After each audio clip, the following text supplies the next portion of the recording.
CM Jaganmohan Reddy శుక్రవారం ఒంగోలులో పర్యటించనున్నారు. 2000 మంది పేదలకు ఇళ్ల పట్టాలను పంపిణీ చేసే కార్యక్రమంలో సీఎం జగన్ పాల్గొనున్నారు. ఉదయం 10:30కు ఒంగోలుకు చేరుకోనున్న సీఎం జగన్ అమృత్ పథకం కింద ఇంటింటికి మంచినీటి పథకానికి శంకుస్థాపన చేస్తారు. ఆ తర్వాత ఇళ్ల పట్టాల పంపిణీ కార్యక్రమంలో పాల్గొని బహిరంగ సభలో ప్రసంగిస్తారు. సీఎం పర్యటనకు సంబంధించిన ఏర్పాట్లపై అధికారులు సమీక్ష నిర్వహించారు.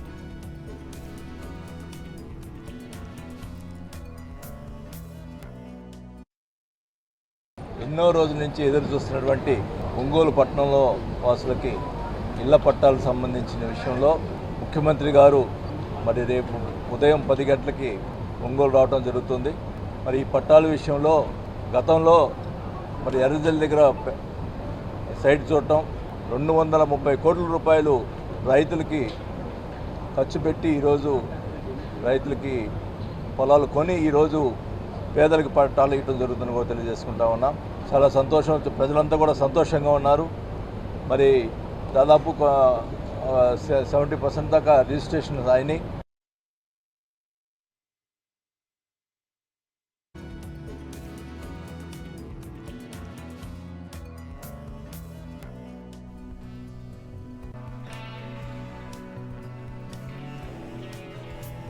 చంద్రబాబుకు ఓటమి భయం పట్టుకుందన్నారు మంత్రి అంబటి రాంబాబు. కుప్పంలో చంద్రబాబు ఓడిపోతారని ముందే తెలిసిపోయిందన్నారు.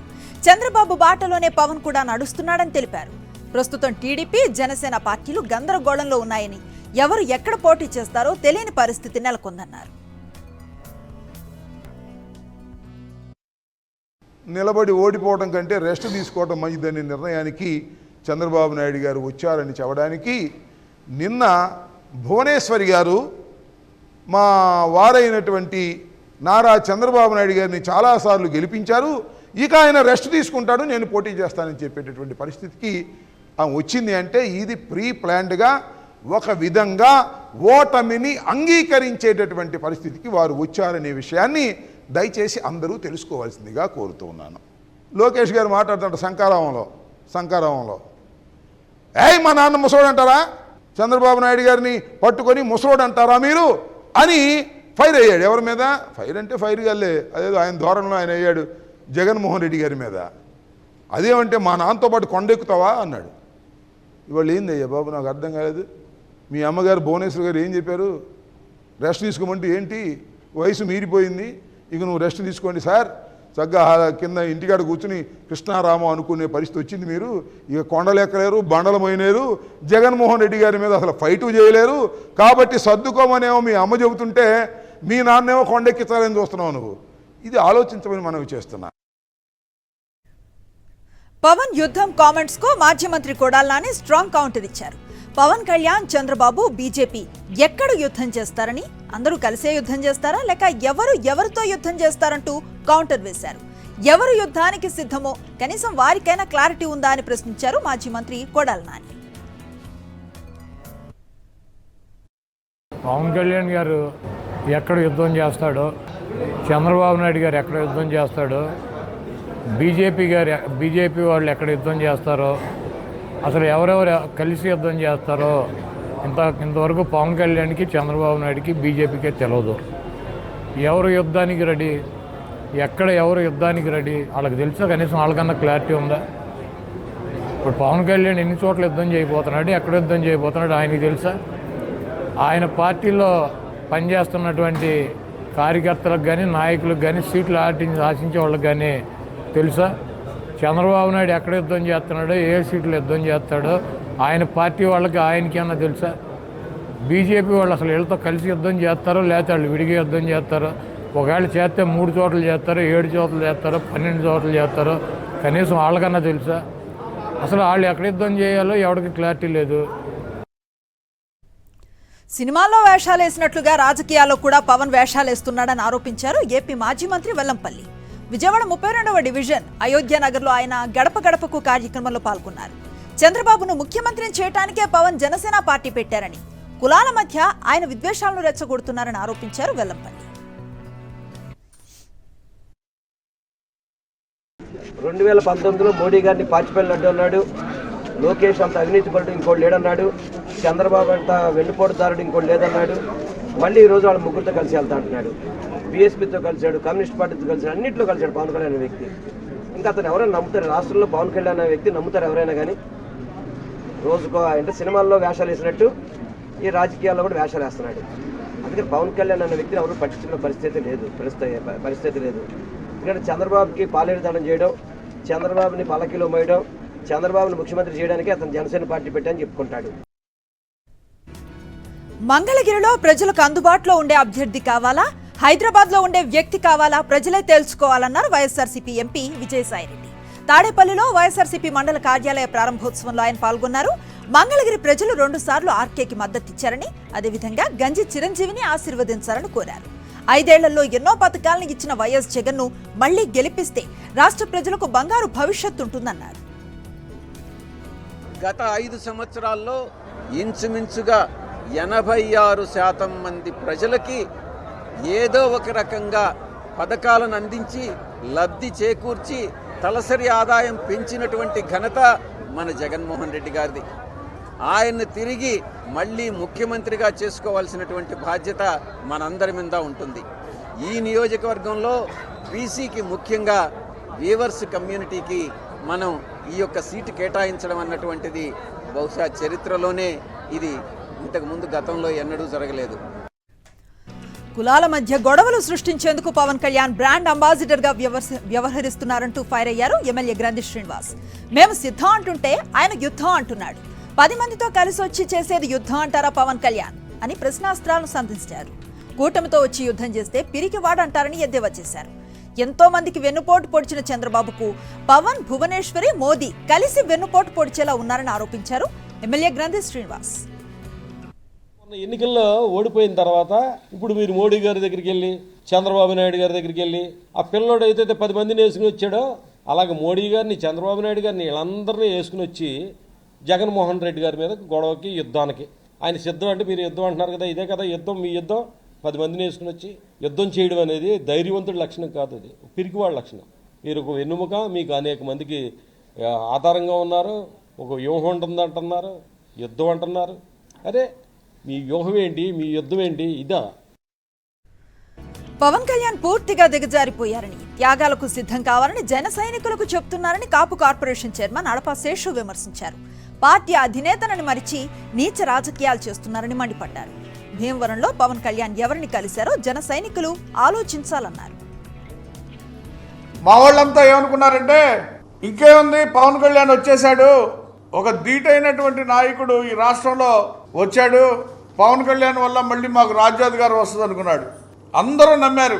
ఈరోజు మా జన సైనికులకు కానీ, చిరంజీవి గారి అభిమానులు కానీ, కాపు సోదరులు కానీ అందరూ ఏడుస్తూ ఉన్నారు. అసలు పార్టీని మర్చిపోయాడు, జనసేన పార్టీని మర్చిపోయాడు. ఒక సీనియర్ టీడీపీ నాయకుడిలాగా, చంద్రబాబు నాయుడు పార్ట్నర్ లాగా ఆయన మాట్లాడే మాటలు, ఆయన చేసే తీరు. మరి ఢిల్లీ వెళ్ళి చీవాట్లు తిన్నాను నేను అందరితో అని. ఎవరి దగ్గరికి వెళ్ళావు ఢిల్లీ? దేని గురించి వెళ్ళావు ఢిల్లీ? ఏమి సాధిద్దామని వెళ్ళావు ఢిల్లీ? ఎవరు నొప్పి పొందుదామని వెళ్ళావు ఢిల్లీ? కాపుల్ని ఉద్ధరిద్దామని వెళ్ళావా ఢిల్లీ?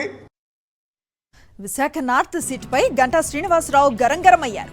చీపురుపల్లి నుంచి పోటీ చేయాలని పార్టీ అధిష్టానం చెప్పిందని, కానీ తనకు విశాఖ జిల్లాలోనే పోటీ చేయాలని ఉందని గంటా స్పష్టం చేశారు. టీడీపీ, జనసేన సీట్ల లెక్క తేలనే లేదన్నారు. కేవలం 4 సీట్లపై మాత్రమే స్పష్టత వచ్చిందని గంటా శ్రీనివాసరావు తెలిపారు. ఈసారి బ్రేక్ చేస్తాను, చేసిన చోట చేయాలనుకుంటా అని చెప్పాను. నేనైతే అదే అనుకుంటాను, గతంలో పోటీ చేసిన చోట మళ్ళీ చేద్దాం. కాన్స్టిట్యూన్సీ మారుతున్నారంటే లేదు, ఈసారి బ్రేక్ చేస్తాను, చేసిన చోట చేయాలనుకుంటా అని చెప్పాను. నేనైతే అదే అనుకుంటాను, గతంలో పోటీ చేసిన చోట మళ్ళీ చేద్దాం. గతంలో వాలంటీర్ వ్యవస్థ దండగా అన్న చంద్రబాబు ఇప్పుడు మాట మార్చి అధికారంలోకి వస్తే వాలంటీర్ వ్యవస్థను కొనసాగిస్తామనటం హాస్యాస్పదమని మంత్రి కాకాణి గోవర్ధన్ రెడ్డి విమర్శించారు. నెల్లూరు జిల్లా చెముడుగుంటలో నిర్వహించిన వాలంటీర్ల అభినందన సభలో మంత్రి పాల్గొన్నారు. ఉత్తమ సేవలు అందించిన వాలంటీర్లకు సేవామిత్ర, సేవారత్న, సేవా వజ్ర పురస్కారాలను ప్రదానం చేసి వారిని సన్మానించారు. వాలంటీర్ వ్యవస్థపై విమర్శలు చేసే దమ్ము, ధైర్యం చంద్రబాబుకుందా అని సవాల్ విసిరారు. దేశవ్యాప్తంగా ప్రశంసలు పొందిన వాలంటీర్లపై దుర్మార్గపు వార్తలు రాయటం తగదన్నారు.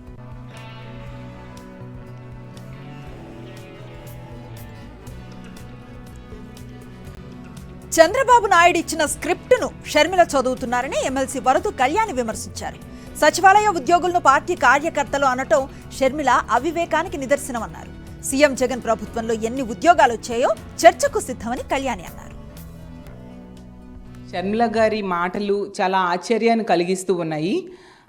ఆవిడ చేస్తున్న ధర్నాలు కానీ ఆవిడ మాట్లాడుతున్న మాటలు కానీ మనకు క్లియర్గా అర్థమవుతుంది చంద్రబాబు నాయుడు గారి స్క్రిప్ట్ చదువుతున్నారు అనేసి. ఈ రాష్ట్రంలో తీసుకుంటే జగనన్న ముఖ్యమంత్రి అయ్యాక 17,000 టీచర్ పోస్టులను భర్తీ చేయడం జరిగింది. అది కూడా నేను లెక్క చెప్తాను.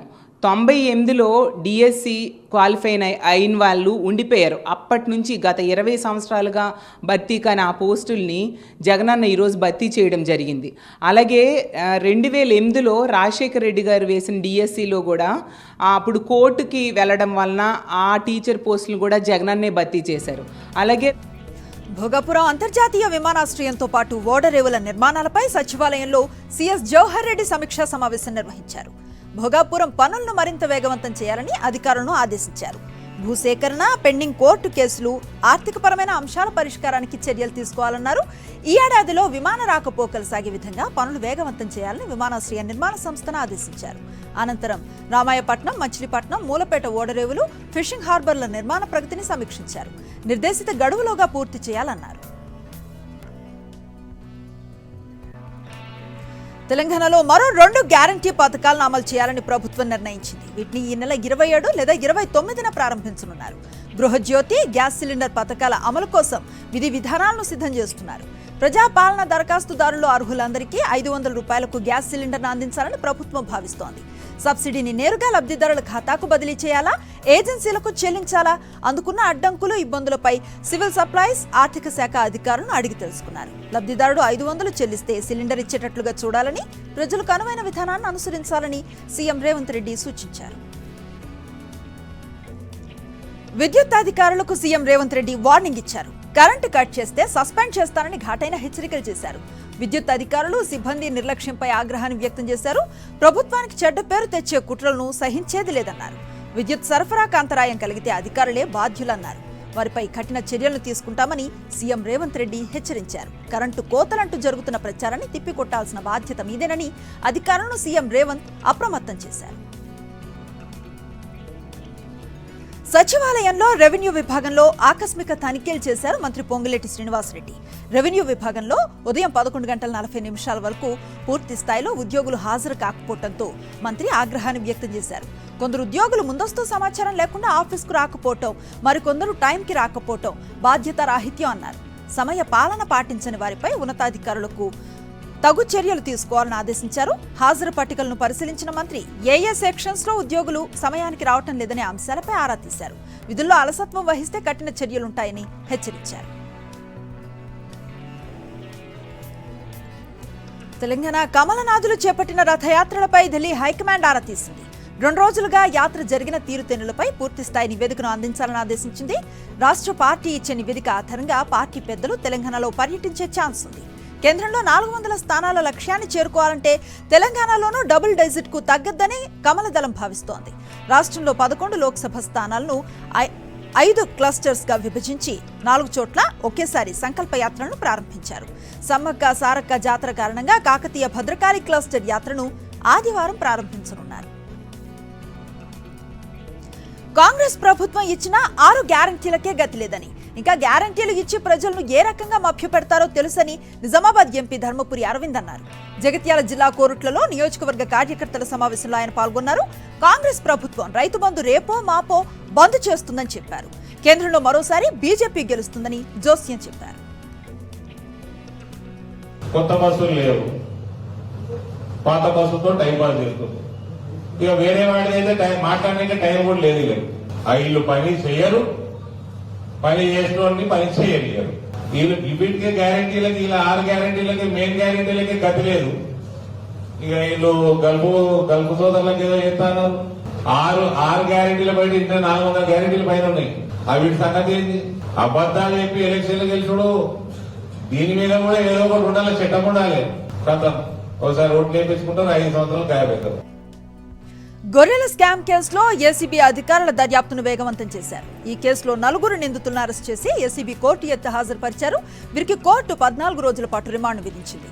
ఈ కుంభకోణంలో 2 assistant directors, 1 deputy director, 1 district ground water officers ను ఏసీబీ అరెస్ట్ చేసింది. ప్రైవేటు వ్యక్తులతో కలిసి బినామీ ఖాతాలు తెరిచినట్లుగా ఏసీబీ గుర్తించింది. మొత్తం 2.10 కోట్ల రూపాయల ప్రభుత్వ నిధులను పక్కదారికి మళ్లించినట్లుగా తేల్చారు. నిందితులు రవి, ఆదిత్య కేశవసాయి, రఘుపతి రెడ్డి, సంగు గణేష్లకు మార్చి 7 వరకు జ్యుడిషియల్ రిమాండ్ విధించి చెంచల్గూడ జైలుకు తరలించారు. బిగ్ బాస్ ఫేమ్ ప్రముఖ యూట్యూబర్ షణ్ముఖ్ గంజాయితో పట్టుబడ్డాడు. ఓ యువతి ఇచ్చిన ఫిర్యాదు మేరకు షణ్ముఖ్ సోదరుడు సంపత్ వినయ్ ని అదుపులోకి తీసుకునేందుకు తన ఫ్లాట్ కి వెళ్లిన పోలీసులకు అక్కడ షణ్ముఖ్ గంజాయి సేవిస్తూ కనిపించాడు. దీంతో సంపత్ వినయ్ తో పాటు షణ్ముఖ్ ను నార్సింగ్ పోలీసులు అదుపులోకి తీసుకున్నారు. షణ్ముఖ్ కి గంజాయి ఎక్కడి నుంచి వచ్చిందని దానిపై ఆరా తీస్తున్నారు పోలీసులు.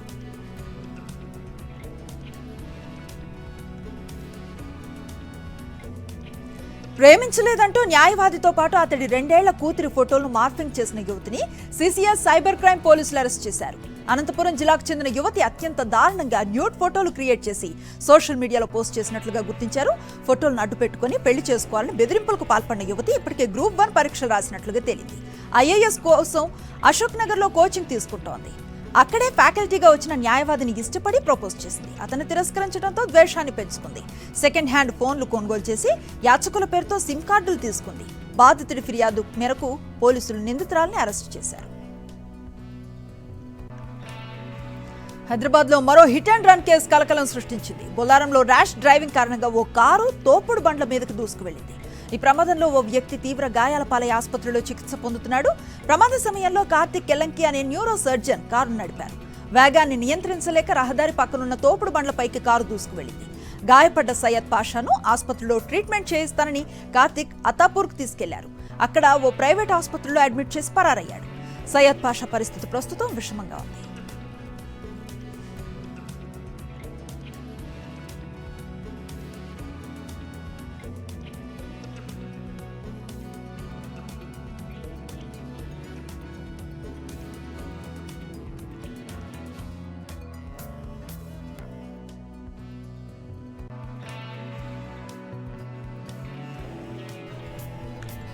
చిన్న సన్నకారు రైతుల సంక్షేమానికి కేంద్రం కృషి చేస్తోందన్నారు ప్రధాని నరేంద్ర మోదీ.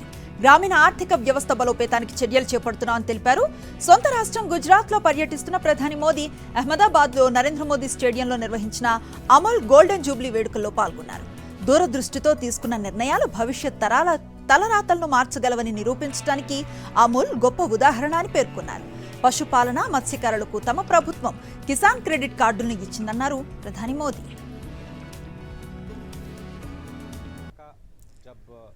आंदोलन शुरू हुआ देश में,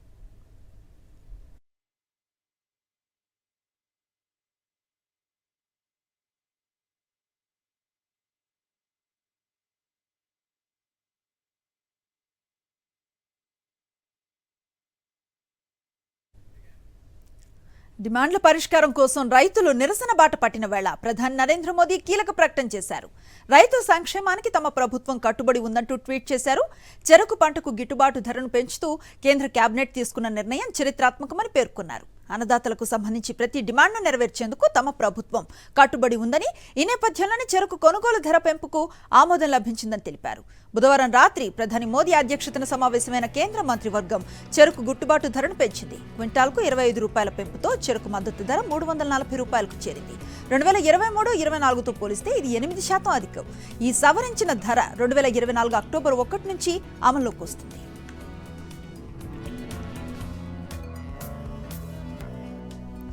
డిమాండ్ల పరిష్కారం కోసం రైతు సంఘాలు పిలుపునిచ్చిన ఢిల్లీ చలో ఉద్యమానికి 2 రోజుల బ్రేక్ పడింది. నిన్న శంభు ఖనౌరి సరిహద్దుల్లో తీవ్ర ఉద్రిక్త పరిస్థితులు నెలకొనటం, ఓ యువ రైతు ప్రాణాలను కోల్పోవడంతో రైతు నేతలు ఈ మేరకు నిర్ణయం తీసుకున్నారు. శుక్రవారం తదుపరి కార్యాచరణ ప్రకటిస్తామన్నారు. ఖనౌరి బోర్డర్లో పోలీసులు ప్రయోగించిన టియర్ గ్యాస్ షెల్ తగిలి శుభ్కరణ్ అనే 21 ఏళ్ల యువ రైతు మరణించినట్లుగా రైతు సంఘాల నేతలు తెలిపారు. రైతు మరణానికి కారణమైన పోలీసుపై చర్యలు తీసుకుంటామని పంజాబ్ ప్రభుత్వం రైతుల తరపునే ఉంటుందని స్పష్టం చేశారు ఆ రాష్ట్ర ముఖ్యమంత్రి భగవంత్ మాన్.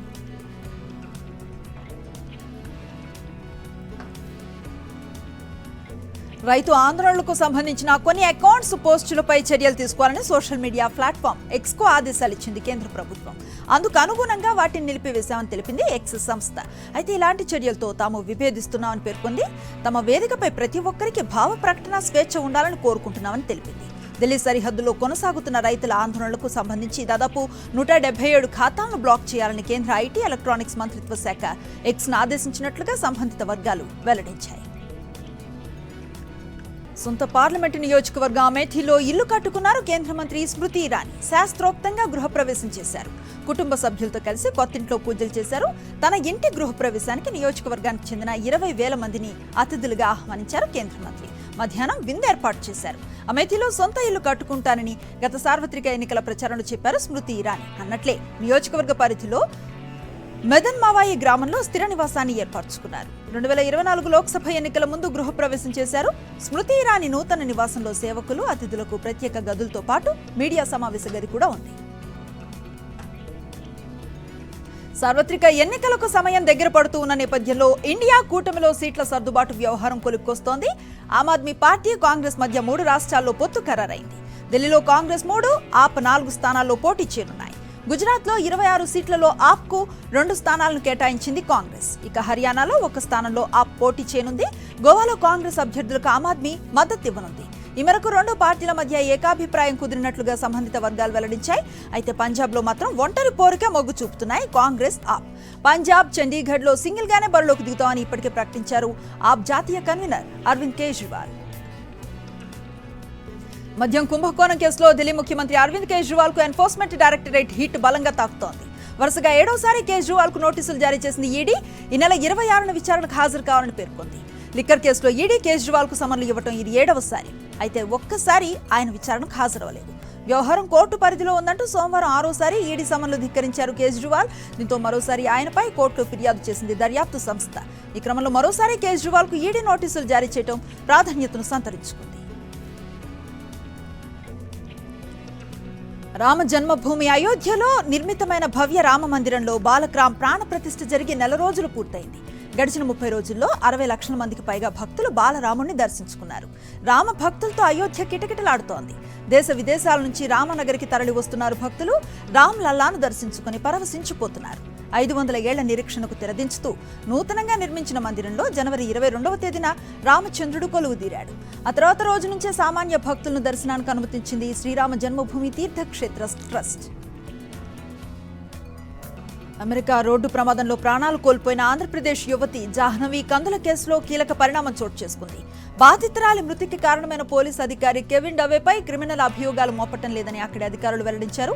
సాక్ష్యాధారాలు లేకపోవడమే అందుకు కారణంగా కింగ్ కౌంటీ ప్రాసిక్యూటింగ్ ఆఫీస్ ప్రకటించింది. మరోవైపు జాహ్నవి మృతిని తక్కువ చేస్తూ చులకనగా మాట్లాడిన మరో పోలీసు అధికారి డానియల్ ఎడెరర్ ప్రమాదం జరిగిన సమయంలో అక్కడ లేడని అటర్నీ తెలిపారు. అయితే ఎడెరర్ వ్యాఖ్యలు ఏమాత్రం ఆమోదయోగ్యం కాదని స్పష్టం చేశారు. ఎడెరర్ పై చర్యలకు సంబంధించిన తుది విచారణ మార్చి 4న జరగనుంది. ఆంధ్రప్రదేశ్లో కర్నూలు జిల్లాకు చెందిన 23 ఏళ్ల కందుల జాహ్నవి గతేడాది జనవరి 23న సియోటెల్లో పోలీస్ పెట్రోలింగ్ వాహనం ఢీకొని ప్రాణాలు కోల్పోయింది. ఈ కేసు దర్యాప్తుపై పోలీస్ అధికారి డానియల్ ఎడెరర్ చులకనగా మాట్లాడుతూ పగలబడి నవ్విన వీడియో సోషల్ మీడియాలో వైరల్ గా మారింది. ఈ ఘటనపై కేంద్ర ప్రభుత్వం సైతం సీరియస్ అయింది. ఆ అధికారిపై చర్యలు తీసుకోవాలని అమెరికన్ అధికారులను డిమాండ్ చేసింది. దీంతో అతడిపై సస్పెన్షన్ వేటు పడింది.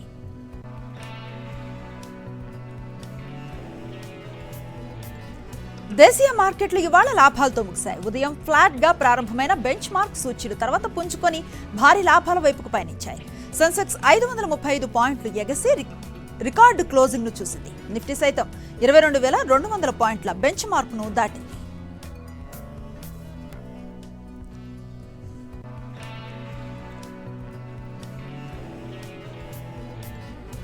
బంగారం ధరల విషయానికి వస్తే హైదరాబాద్ లో 22 క్యారెట్ల 10 గ్రాముల ధర 57,500 రూపాయలుగా ఉంటే 24 క్యారెట్ల ధర 62,730 రూపాయలుగా ఉంది. చెన్నైలో 22 క్యారెట్ల పసిడి ధర 58,000 రూపాయలుగా ఉంటే 24 క్యారెట్ల ధర 63,230 రూపాయలుగా ఉంది. ఇక విజయవాడ మార్కెట్లో 22 క్యారెట్ల బంగారం ధర 57,500 రూపాయలుగా ఉంటే 24 క్యారెట్ల ధర 62,730 రూపాయలుగా ఉంది.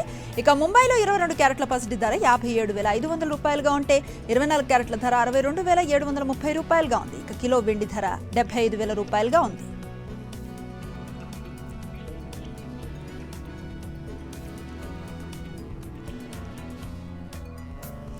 క్రికెట్ ఫ్యాన్స్ ఆసక్తిగా ఎదురుచూస్తున్న ఐపీఎల్ 17వ సీజన్ షెడ్యూల్ వచ్చేసింది. మార్చి 22 నుంచి ఈ మెగా టోర్నీ ఆరంభం కానుంది. అయితే బీసీసీఐ తొలి 21 మ్యాచ్లకు మాత్రమే షెడ్యూల్ను ప్రకటించింది. ఎన్నికల నోటిఫికేషన్ వచ్చాక మిగిలిన మ్యాచ్ల షెడ్యూల్ను వెల్లడిస్తామని బోర్డు తెలిపింది. ఆరంభ మ్యాచ్లో Chennai Super Kings, Royal Challengers Bengaluru తలపడనున్నాయి. మార్చి 22 జరిగే ఈ మ్యాచ్కు చెన్నై ఆతిథ్యం ఇస్తుంది. ఏప్రిల్ 7 వరకు విడుదలైన షెడ్యూల్లో 4 డబుల్ హెడర్స్ ఉన్నాయి. ఈ సీజన్ ఆరంభమైన 2వ రోజే 2 మ్యాచ్లు అభిమానులను అలరించనున్నాయి. కాగా ఢిల్లీ క్యాపిటల్స్ తమ 2వ హోమ్ గ్రౌండ్గా విశాఖ నేర్చుకుంది. విశాఖ స్టేడియంలో ఢిల్లీ 2 మ్యాచ్లను ఆడనుంది.